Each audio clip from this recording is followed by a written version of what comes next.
Gerai neprisimenu tos dienos, kai pirmąsyk įžengiau į gamyklą. Bet ką tikrai žinau, viskas atrodė ne taip. Nebuvo nei tokių laivų, nei tokių didelių dokų, o šitie įrankiai.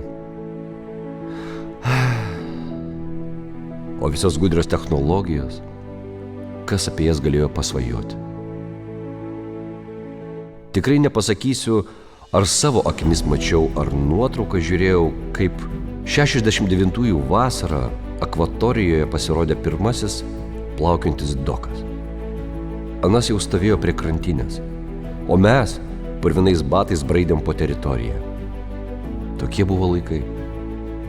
Žiūriu dabar į savo rankas ir negaliu patikėti. Negi jos galėjo sukurti visą tai, ką šiandien regiu. Žinoma, aš tik nedidelis raiktelis, bet vis tiek esu didelio mechanizmo dalis. Vakarų laivų gamykla man tarsi tas vaikas, kuris užauga, o tu net pastebėti nespėjai.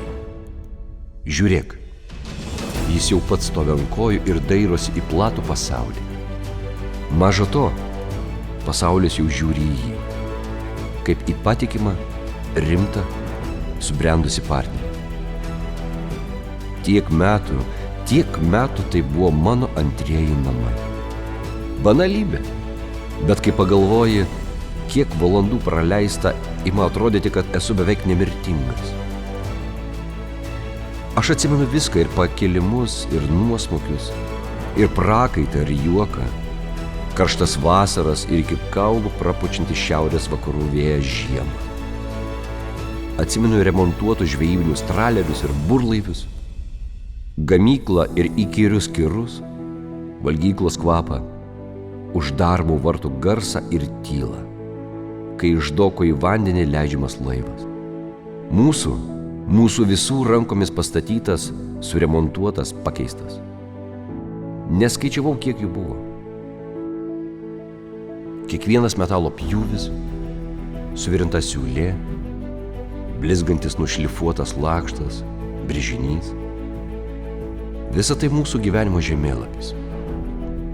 Gyvas natiurmortas, melodija, kurią galėčiau paniuniuoti prabudęs naktį. Bet geriausiai atsimenu žmonės, kurie dirbo anksčiau, ir tuos, kurie tebedirba šiandien, kurdami tai, ką vadiname vakarų laivų gamykla.